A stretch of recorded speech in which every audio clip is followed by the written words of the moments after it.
வணக்கம் குழந்தைகளே. நான் தான் உங்க ராஜ்யத்தை. இன்னைக்கு உங்களுக்கு நான் ஒரு கதை சொல்ல போறேன். இது பள்ளி கல்வித்துறையோட இளந்தளிர் இலக்கிய திட்டத்துல புத்தகமா வெளிவந்த ஒரு கதை. இந்த கதையை எழுதினது நம்ம உதயசங்கர் தாத்தா. கதையோட தலைப்பும் தாத்தாவுக்கு தாத்தா.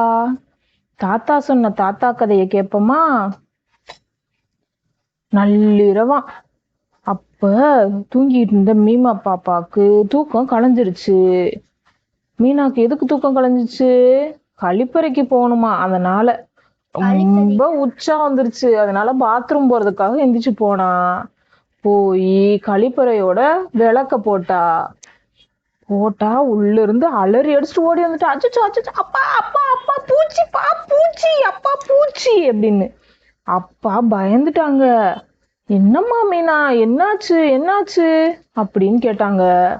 மீனா பயந்த முகத்தோட இருந்தான். பாத்ரூம்ல பூச்சி பூச்சி அப்பா அப்பா அப்பா அப்படின்னா அப்பாவை பிடிச்சுக்கிட்டா. அப்பா போய் பார்த்தாங்க. அது கரப்பாம்பூச்சிடா, கரப்பாம்பூச்சி என்ன செய்யும் அப்படின்னாங்க. எனக்கு பூச்சின்னா ரொம்ப பயம்பா அப்படின்னா. உடனே அப்பா சொன்னாங்க, அது நம்மளை விட சின்ன பூச்சி, மனுஷங்க தான் பெரிய உருவம். கரப்பாம்பூச்சி தான் உன்னைய பார்த்து பயப்படணும், நீ கரப்பாம்பூச்சியை பார்த்து பயப்படலாமா அப்படின்னாங்க. உடனே தூங்கிட்டு இருந்த அம்மா எந்திரிச்சு, அட அந்த பூச்சியை சூன்னு விரட்டிட்டு பாப்பா பாத்ரூம் அனுப்பிட்டு வந்து தூங்குங்க ரெண்டு பேரும், நைட்டு பேசிட்டே இருக்கீங்க அப்படின்னாங்களா. சரின்னு, என்னடா சரி வா அப்படின்னு அப்பா விளக்கு மாத்த எடுத்துட்டு போனாங்க பாத்ரூம்குள்ள. சரியா? உடனே மீனா சொன்னா, இந்த பூச்சிகள் எல்லாம் எதுக்குதான் இயற்கை படைச்சிச்சோ, இதனால என்ன பயன்? அதை பார்க்கவே எனக்கு அருவருப்பா இருக்கு, எனக்கு பயமா இருக்கு. பூச்சிங்களே இல்லாட்டி எவ்வளவு நல்லா இருக்கும் அப்படின்னா. அப்பா பாத்ரூம்குள்ள போய் விளக்கு மரம் ஓங்குனாரா. அதை பார்த்ததும் கரப்பாம்பூச்சி ஐயோ நம்மளதான் அடிக்க வராங்கன்னு குடுக்குடுன்னு ஓடி ஒளிஞ்சுக்கிச்சு. உடனே அப்பா, பூச்சி ஒளிஞ்சிருச்சுமா, போயிடுச்சு, நீ பாத்ரூம் போயிட்டு வா அப்படின்னு சொன்னாங்க. உடனே மீனாவும் பாத்ரூம் போயிட்டு வந்தா. இந்த பூச்சிங்கெல்லாம் எதுக்குத்தான் உலகத்துல இருக்கும் அப்படின்னு நினைச்சிட்டே படுத்திருந்தா. திடீர்னு பார்த்தா அவ ஒரு பூச்சிய மாதிரி இருந்தா. அதுவும் அவளுக்கு பிடிக்காத பாச்சானா மாதிரி இருந்தா. அவளுக்கு முன்னால சமையலறையில மசாலா சாமான் வைக்கிற கண்ணாடி பாட்டில்லாம் இருந்துச்சு. அதுக்கு பின்னால அவ இருந்தா. அங்கிருந்து தவ்வி குதிச்சா. கேஸ் சிலிண்டருக்கு பின்னாடி போய் விழுந்துட்டா.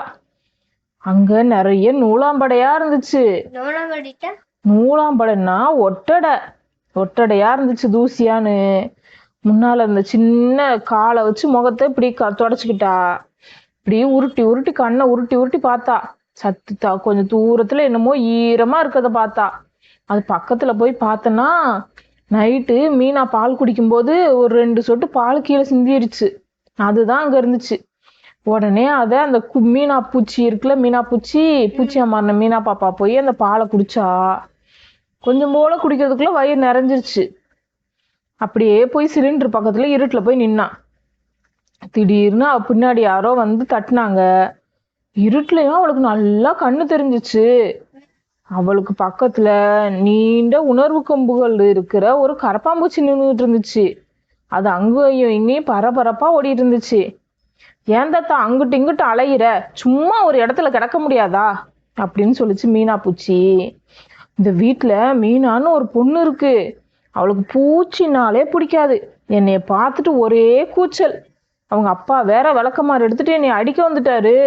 தலை தப்பிச்சதே பெரிய பாடு அப்படின்னு சொல்லிச்சு கரப்பாம்பூச்சி. ஏன் தாத்தா உனக்கு எவ்வளவு வயசாகுது அப்படின்னு மீனா பூச்சி கேட்டுச்சு. உடனே கரப்பந்தாத்தா முன்னங்கால வச்சு தலைய சொரிஞ்சு சொரிஞ்சு யோசிச்சுச்சு. அப்புறம் சொல்லுச்சு, இந்த பூமி உருவானப்ப சில உயிரினங்கள் உருவாச்சு, அதுல நாங்களும் ஒண்ணு. சுமார் 3 கோடி வருஷத்துக்கு முன்னாடியே நாங்க பூமியில பிறந்துட்டோம். எங்களுக்கு அப்புறம்தான் இந்த மனுஷங்களே பிறந்தாங்க. மனுஷங்க பிறந்து 3000 ஒரு 3 லட்சம் வருஷம்தான் இருக்கும். நாங்க தான் முன்னாடியே பிறந்தவங்க. இந்த உலகத்துல நாங்க தான் முதல்ல வந்தோம். நாங்க இல்லாத இடமே கிடையாது. 4600 வகையான கரப்பாம்பூச்சி இருக்கு. அதுல 30 வகையான கரப்பாம்பூச்சி மட்டும்தான் இந்த மனுஷங்களோட வாழ பழகிட்டோம் மற்றவங்களுக்கெல்லாம் அந்த அளவுக்கு திறமை இல்லை பார்த்துக்கோ, என்னைய மாதிரி திறமை மற்ற பூச்சிகளுக்கு இல்லை அப்படின்னு சொல்லிச்சு. அதெல்லாம் சரி தாத்தா, பூச்சிகளால என்ன பயன் அப்படின்னு மீனா பாப்பா கேக்குறா பாருங்க அப்படின்னு சொல்லிச்சு. உடனே கரப்பானுக்கு கோவம் வந்துருச்சு. மனுஷனுக்கு பயன்பட்டாதான் அந்த உயிர் இந்த உலகத்துல வாழணுமா? மனுஷனுக்கு முன்னாடியே இந்த உலகத்துல நாங்கெல்லாம் பிறந்துட்டோம். அப்ப இந்த உலகம் முதல்ல எங்களுக்கு சொந்தமா இல்ல மனுஷங்களுக்கு சொந்தமா? உலகத்துல இருக்க எல்லா உயிருக்கும் இங்க வாழ்றதுக்கு சம உரிமை இருக்கு. மனுஷங்களுக்கு மட்டும் இந்த உலகம் கிடையாது அப்படின்னு சொல்லிச்சு. உடனே ஆமா தாத்தா, நீ சொல்றதும் கரெக்டு தான் அப்படின்னு சொல்லிச்சு மீனா பூச்சி. இன்னொரு விஷயமும் இருக்கு, மீனா பாப்பா மாதிரி எங்களை பாக்குறதுக்கு அருவருப்பா இருக்குன்னு சொன்னாலும் ஒரு சில ஊர்கள்ல எங்களை பிடிச்சி வறுத்து சமைச்சு சாப்பிடுறாங்க. ஒரு சில இடங்கள்ல எங்களை வச்சு ஆராய்ச்சி பண்ணி மருந்து கண்டுபிடிக்கிறாங்க. ஆனாலும் எங்களை பார்த்தாலே அதுங்களுக்கு துரு துருன்னு ஆயிருது கொல்லணும் போல அப்படின்னு சொல்லிச்சு தாத்தா.